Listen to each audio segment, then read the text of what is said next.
Assalamualaikum warahmatullahi wabarakatuh. Jumpa kembali lagi dengan saya Udin dalam channel Kim Ude. Asiknya belajar kimia.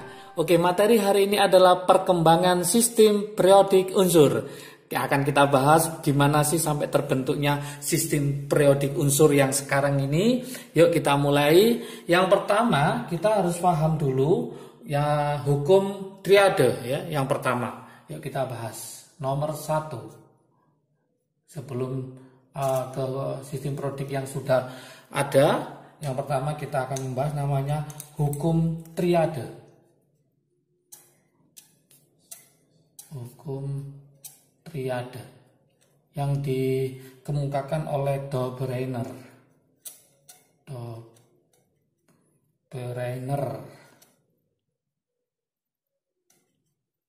Oke. Gimana bunyi hukum dari triade ini? Oke, yang pertama ya, pengelompokan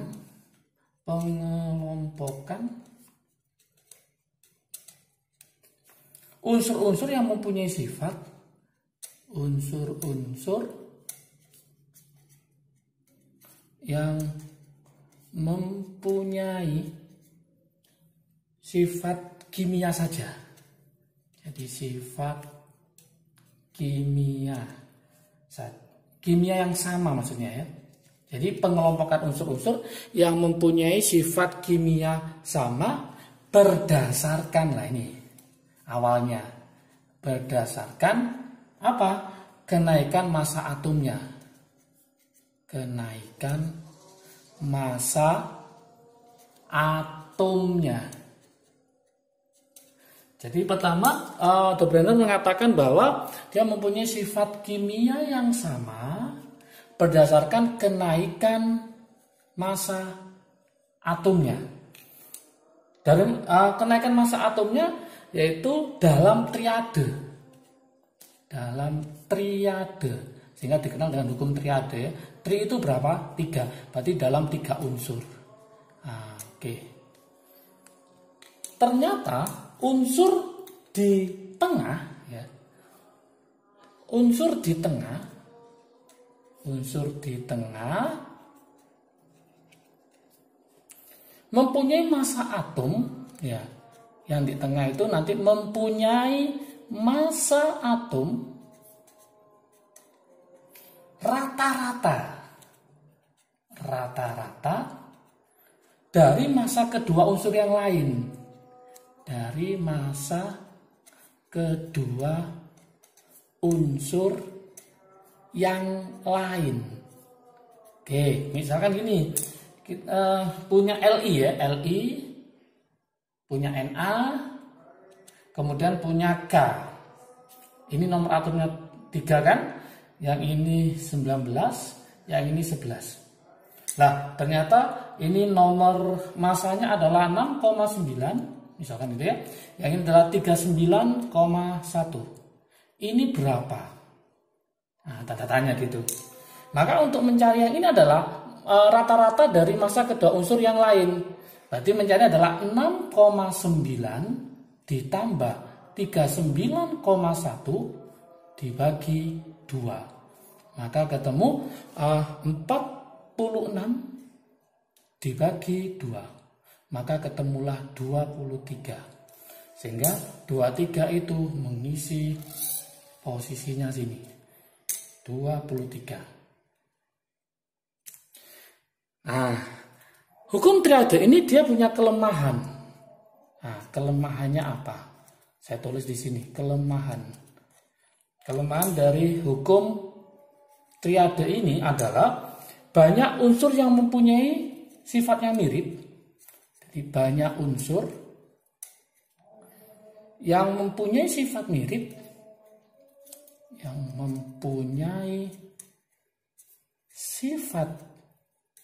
mirip, ya, sifatnya mirip, tetapi jumlahnya lebih dari 3. Tetapi jumlahnya lebih dari 3. Awalnya dia mengelompokkan dalam triade 3 unsur, tapi ini ada yang mirip itu lebih dari 3, sehingga langsung dijawab oleh yang kedua. Yang kedua, yaitu siapa? Yaitu namanya hukum oktav. Hukum oktav. Penemunya adalah yaitu John Newland. John Newland. Oke, gimana kira-kira bunyi hukum oktav ini? Nah, gini, pengelompokan ya. Kalau tadi triade itu berdasarkan 3 unsur, untuk yang hukum oktav pengelompokan berdasarkan massa atom, sama Mas Yan. Berdasarkan massa atom. Itu yang pertama. Kemudian unsur-unsur disusun dalam kelompok. Nah, tadi disusun sudah ada kelompok ya, dalam kelompok yang berisi 7 unsur. Jadi dalam kelompok yang berisi 7 unsur. Jadi nanti unsur-unsur disusun dalam kelompok yang berisi 7 unsur, sifatnya sama. Nah, sifatnya sama. Nah, dari 7 unsur ini nanti sifat unsur yang ke-8, sifat unsur yang ke-8 itu akan sama dengan sifat unsur yang pertama. Sifat unsur yang pertama. Sehingga dengan ada kata-kata 8 ini, sifat yang ke-8 ini, maka dia disebut dengan oktav. Artinya dia berulang pada unsur ke-8. Artinya berulang pada unsur ke-8. Pada unsur ke-8. Sehingga disebut dengan oktav. Jadi kalau kita simpulkan, sifat unsur ke-8 itu sama dengan unsur ke-1. Ya, sama sifatnya. Kalau ke-9 sama dengan unsur yang kedua, dan seterusnya. Seperti itu. Sehingga kalau saya buatkan contohnya, misalkan ini ada Li, Be, B, kemudian C, N, O, F. Oke, yang kedua adalah ini ada Na, ini ada Mg, kemudian ini ada Al, ada Si, ada P, kemudian ada S, ada Cl. Nah, ini saya tulis ini 1, 2, 3, 4, 5, 6, 7. Jadi dikelompokkan 7 unsur. Nah, sifat yang berikutnya 1, 2, 3, 4, 5, 6, 7, 8. Nah, ini 8. Maka ini sama. Nah, sifatnya sama. Itu katanya siapa? Katanya hukum oktav. Berarti 2, 3, 4, 5, 1, 2, 3, 4, 5, 6, 7, 8. Nah, ini sama lagi. Kita hitung lagi. B sama dengan mana? Dihitung 1, 2, 3, 4, 5, 6, 7, 8. Berarti ini sama dengan ini. Nah, itu berulang pada unsur ke-8. Berarti ini juga ada kelemahannya. Nah, kelemahannya apa? Kelemahan. Oke, kelemahannya apa? Tidak berlaku untuk unsur-unsur yang nomor massanya besar. Jadi tidak berlaku untuk unsur-unsur yang nomor atomnya besar. Oke, kelemahan berikutnya adalah tidak menyediakan tempat untuk unsur yang belum ditemukan. Jadi oktav Newland ini tidak menyediakan tempat untuk unsur-unsur yang belum ditemukan. Sehingga langsung nanti kita ke hukum berikutnya. Yang nomor 3 adalah hukum Mendeleev dan Mayer ya. Oke, nomor 3 saya tulis di sini lanjutan dari hukum oktav. Jadi hukum ini berkembang sampai menuju ke kesempurnaan ya.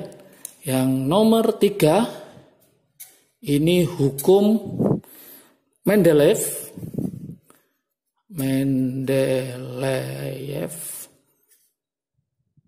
dan Mayer. Ini ada 2 ya, dan Mayer.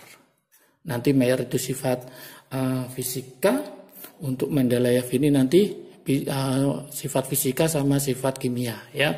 Nah, hukum Mendeleev ini nanti disebut dengan namanya hukum susunan berkala.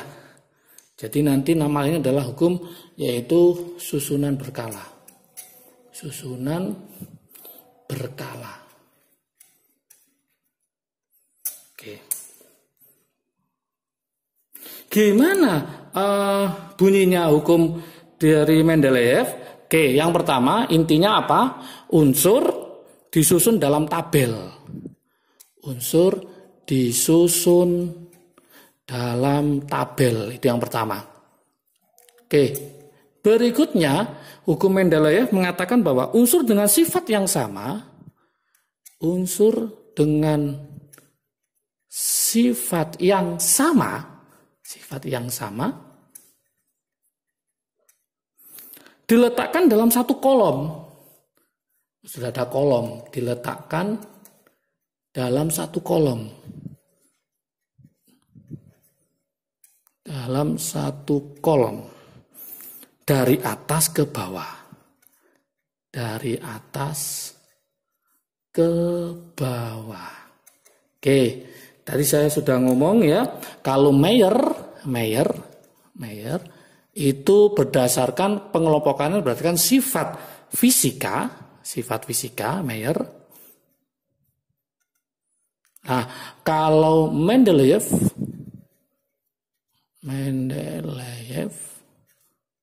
itu berdasarkan sifat kimia dan fisika. Jadi lebih lengkap lagi.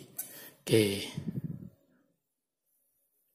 Ini jangan lupa ada 2 penemunya, yaitu siapa? Mayer dan Mendeleev. Oke. Kemudian sifat unsur merupakan, nah ini sifat unsur merupakan, ini nggak kalah pentingnya ya, merupakan fungsi periodik. Fungsi periodik massa atomnya. Massa atomnya. Oke.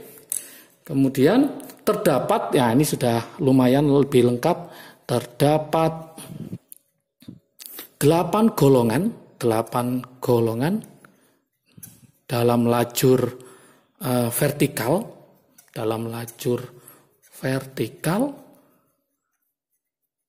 dan 7 periode dalam lajur horizontal. Nah, ini sudah mulai menuju kesempurnaan ya. Kemudian kita ke nomor 4. Ya, inilah yang kita tunggu-tunggu, nomor 4 ya. Nah, yaitu hukum sistem periodik modern ya. Yaitu sistem periodik modern.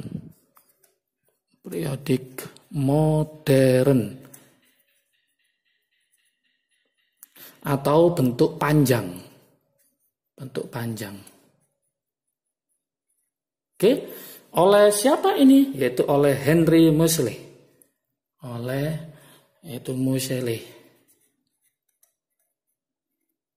Lebih lengkapnya adalah Henry Moseley. Kalau yang ini tadi Mendeleev sama Mayer, ini Newland, yang ini Dobreiner. Oke, apa aja intinya di sistem periodik modern atau yang disebut dengan periodik panjang ini? Ya, yang pertama adalah unsur disusun berdasarkan kenaikan nomor atom. Nah, ini baru unsur disusun ya, unsur berdasarkan kenaikan nomor atom. Kenaikan nomor atom. Oke, maksudnya unsur ini nanti disusun berdasarkan kenaikan nomor atomnya. Kalau yang lain itu berdasarkan massa atom. Ini juga kenaikan massa atom. Ini sudah kenaikan nomor atom, lebih valid lagi. Kemudian yang berikutnya adalah unsur yang elektron valensinya sama. Unsur yang masih ingat ya, elektron valensinya sama,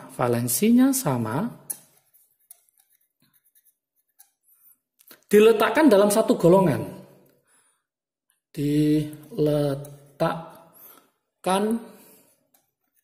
Dalam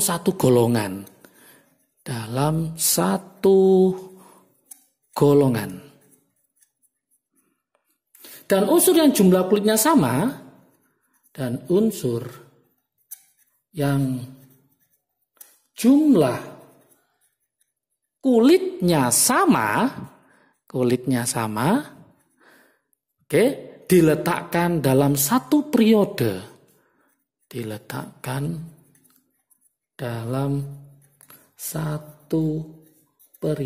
Nah, ini lebih hebat lagi ya. Oke, kemudian lanjut di situ adalah sifat logam ke arah kiri. Sifat logam ke arah kiri lebih kuat, lebih logam. Sedangkan sifat non logam ke arah kanan. Pembagiannya ya. Oke. Kemudian lagi untuk sistem periodik modern terdapat dua jenis golongan. Nah, sudah terdapat dua jenis golongan, yaitu golongan utama yang dimulai dari 1A sampai 8A, 1A sampai 8A, dan golongan transisi. Ingat, golongan transisi ada transisi dalam, ada transisi luar, lantanida, adenida itu ya. Ini dimulai dari 1B sampai 8B.